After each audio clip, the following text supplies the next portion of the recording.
Hello, my name is Farzad Fatollahi-Fard. I'm here from Lawrence Berkeley National Lab, and I'm here to talk about emulating future HPC SoC architectures using the RISC-V. Now, why should a HPC take inspiration from the embedded market? One reason is that most of the embedded market has developed all these IPs and all this experience with low power technology. And they have like these sophisticated tools, and they have rapid turnaround designs. We should also look at it from, this should also be looked at that there's this wide market of IP components. Not so much as the chip as the commodity, but the individual IP blocks themselves. And one good thing is that these have all been designed, validated, and verified, as opposed to doing a full custom design, where you have to do all that manually yourself. All these commercial off-the-shelf parts are already validated for you. Now, is it a good idea for an HPC SoC? So we're starting to see now that in the consumer market is the main dominant force. Like we've got everything's, you got smartphones, you've got tablets, and all these have created huge investments in the IP space. And created these design practices that design these really expansive SoCs. So this has all been validated and everything. And we in the HPC realm are starting to enter that realm where we're power limited. We need to maximize our performance per watt. And so we're starting to see this convergence of the embedded world and HPC, where embedded is expanding they're seeing multiple parallelism, where we in HPC have had that for a long time. And we in the HPC world are more power limited, which embedded has been dealing with a long time. So our goals are pretty much aligning at this point. So it's great, so why not use these technologies that the SoC world has been using for an HPC SoC. So let's look back. We're going to look at a HPC system designed on semi-custom SoCs that we worked with. This was the green wave that we designed. It was designed for a seismic imaging for oil and natural gas exploration. It uses a reverse time migration model where it's an eighth order stencil. And it's highly computationally intense. Basically, you've got an acoustic explosion up there right where the guns are. And there's a streamer of microphones that pick up these signals. And from these signals, you can then create a map of the ocean floor and find oil. So we took this algorithm and ran it on some different processor architectures. So we have here, what we have here in black shows, and then the Nehalem is the base app itself. Then we added some optimizations, like loop unrolling, cache blocking, some SIMD, and register pipelining. All these things we added to this, and we got a certain amount of performance. We also have someone at NVIDIA who hand-tuned it for a Fermi, so it just blew performance out of the air. And we've also got our embedded design that we came up with. Now we added some custom instructions, we added some VLIW instructions to it, and we're still 30% less than what the Fermi could do, but it's nominally close to what the Fermi can do. However, where we see the benefits here is in energy efficiency. We're seeing we are highly energy efficient compared to a Nehalem or a Fermi because it was custom designed to have these accelerations to help for this application. So when we look at it as a whole, where we're optimizing for performance per watt, we're seeing in the eighth order case an 8x improvement over the Nehalem and a 4x improvement over a 4x improvement over a Fermi. And in the 12th order case, we're seeing similar speed ups as well. So this obviously seems like a good idea to take a look at this SoC application for this HPC design. Now, this design was taken to tape out, courtesy of Marty Deneroff, and this was a 12 by 12 2D torus, 676 compute cores, and 33 supervisory cores, and all the IP, including 8 HMC port interfaces as well.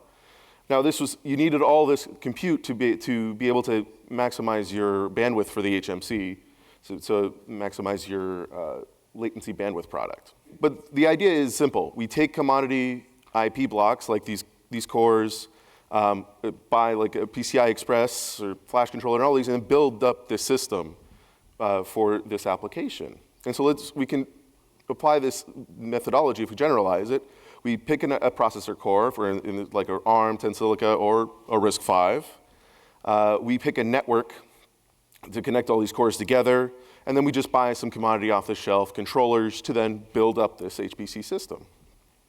Now, one thing that I focused on, that I mentioned in the last slide, was the network. We need to also keep an idea, data movement is going to be a dominant power cost. Traditionally, in HPC, we've been focusing on the single floating point operations, but in order to, we need to be able to maximize the power, the network as well, because it's very costly to go off the chip, as you can see here from these numbers. So we need to try to maximize staying on the chip to maximize our many-core power efficiency. Also, the choice of network does impact your application performance. Shown here on this graph, we have the ideal case on the far left, and then we have these different topologies of the network that impact their impact on the performance of the network. Now, depending on this can greatly, so we need to make sure that we pick the right topology for the network to be able to get the maximum performance that we need to get to maximize our application usage.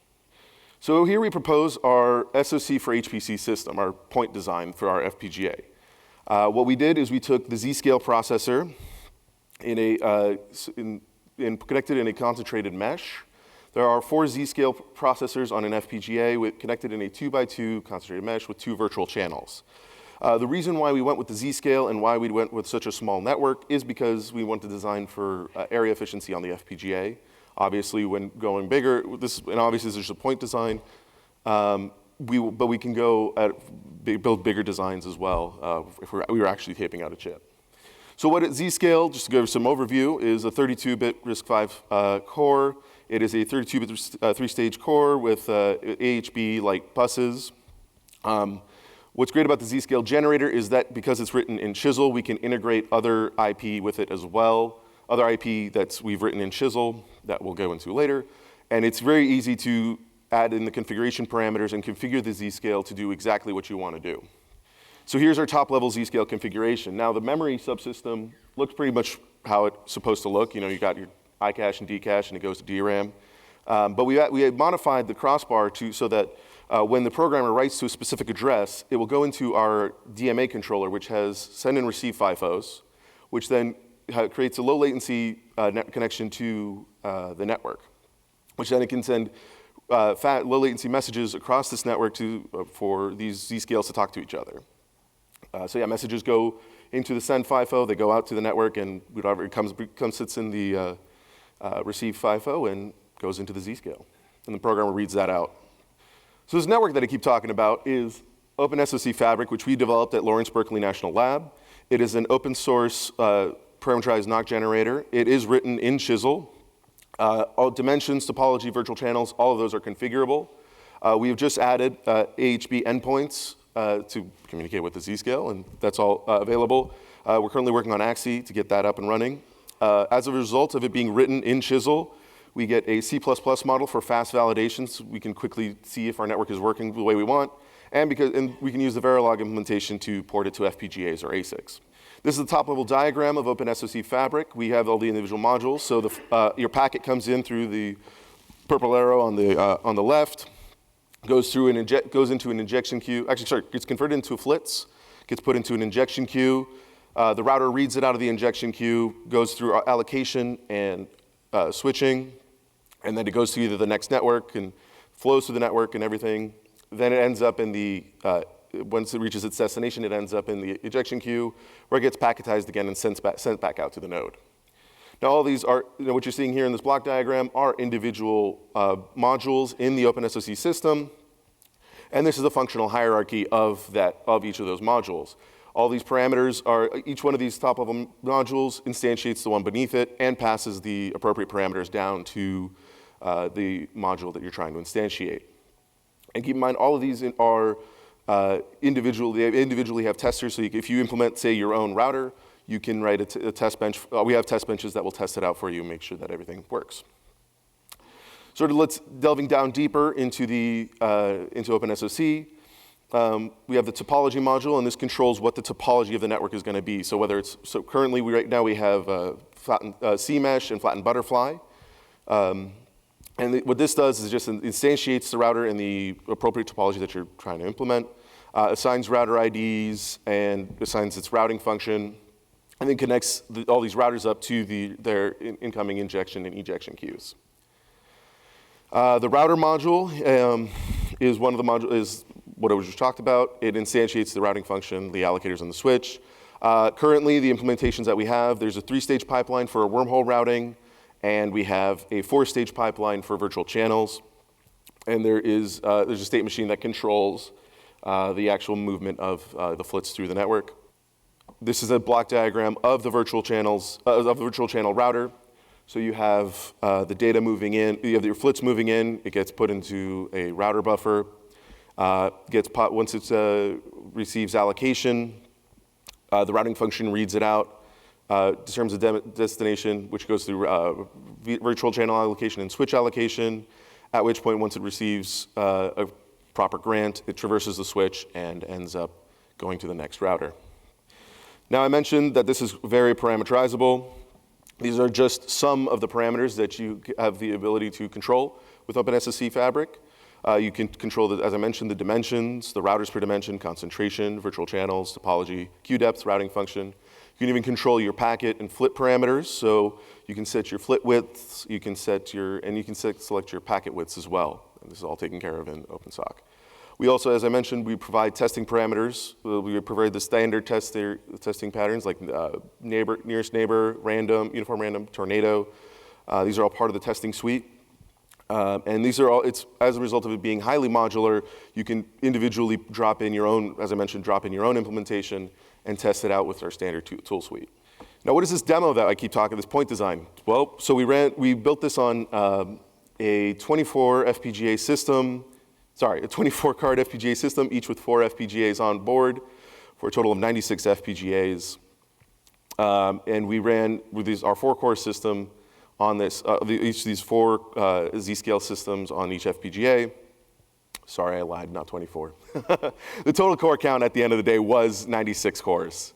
And we compared it against a standard off-the-shelf x86, which was a dual socket, 20-core hyper-threaded machine with DRAM. And so what we were trying to showcase here is the commodity, our design that showcases this explicit message passing that we developed with the send and receive queues versus a cache coherence system. So exchanging cache lines across like these different domains. And so the top one, we have the worst case where let's say you're going from one end of one chip to another end of the other chip where it has to go through, if in the Intel case, would have to go all the way out to memory and would have to, the cache line would have to go all the way out to memory and then read back out by the other cache line. We're seeing very heavy number of cycles, whereas in our case, we just have to traverse across the network. And it's obviously much faster to do these simple messages. And even in the best case scenario where, let's say a thread is sending a cache line to its nearest neighbor thread, we're still beating it because of the short latency through the network. For more information about our OpenSoC Fabric and our design, go to codexhpc.org or opensocfabric.org for the network stuff. So, any questions? So on your graph, you'd mentioned that inter-thread latency was obviously superior for the RISC-V solution. But are you modeling a shared memory environment between threads, or are you doing more like an Erlang situation where your threads are like lightweight processes, self-contained? This is a shared memory situation in the Intel case. In our case, there's just individual threads. Thank you. Interested in your pyramid graph. What was the source of that? You had the power for each kind of different layers. Let's see here. Yeah, that one. This one here, yeah. Yeah. Mm-hmm. So where did that? Oh, so this was this is from a paper that we got. I believe this was based on a 45 nanometer process. Okay. And that's all I know off the top of my head. Yeah, so can we get the paper reference from you? Sure, I can get that for you. Okay, thanks. Offline. 2 questions. First, when do you expect the AXI interfaces to be available? I'm sorry, what was that? The XI interfaces for OpenSoC. Soon. Within the next, I'd say definitely within the next 3 to 6 months. Actually is going to be a big priority for us this year. And second question, did you do a performance comparison between your NOC and other approaches such as CMU Connect or Andre's split merge benchmark? Yeah, we have a paper that's currently out that we've actually ran against Booksim to show validation. That hasn't been published yet, but we just hope to see that soon. And I think running against Connect is going to be something we're going to focus on this year to get some papers out on that as well. Okay, thank you. I had a quick question about the performance results you showed at the end in cycles. Was it the same clock frequency, or is it? So this is normalized across clock frequency. Okay. To sort of show like it is, obviously the Intel ran faster, but it still took a long time to go to memory and everything. So I guess seconds, wall clock would have been better, but it is, yeah. Okay. Yeah, so two questions basically. How do you map application to this NOC structure, and what tools are you using? How manual the process is? So as it stands now, we have we use the standard Z-scale compilers. However, it is rather difficult, I will say that, because you do have to write to an explicit address to utilize the message passing. It is something that we're planning on making more easier to use for programmers. And sorry, what was your second question? So if you are using any tool to automate that, and yeah, you basically answered how manual the process is. Sorry, I did miss that. I can hear that real well. Okay, so I do understand, like, you have something thread-based, and those threads are mapped on the individual cores, but how do you map the entire application on the array of cores? So in our case, actually, we had to manually do that ourselves. We loaded individual cores up and ran the code. Obviously not the easiest way to do it, but that is something we're looking to fix in the future. I mean, this was really just a point design to show this. We were sort of trying to show whether this idea was good. Obviously, making it easier for people to use is the next step. So you mentioned that in your Chisel implementation, for parameters, you had the size, the number of virtual channels, I think the routing function, and the queue depths. So typically, I mean, I can see how the minimum queue depth can be kind of a function of what else you're doing in terms of latency and all of that. But to extract the most performance out of a network, typically you have to fine-tune your virtual channels and your queue depth. How do you go about doing all of that? So as it stands, I mean, that's obviously yes, to run, you need to do that sort of design space exploration. And so this makes it, because it's implemented in Chisel, you can run multiple designs and test it out multiply. We currently don't have any tuning support built into OpenSoC. But it's actually a good idea that we might want to look into. My name is Joseph. I'm from Microsoft. Can you describe your verification methodology and whether you're disclosing your regression suite or any verification IP? For OpenSoC specifically, or? Yes. So what we've been doing currently is we've been running against Booksim, developed by George Michaeligianakis from Stanford.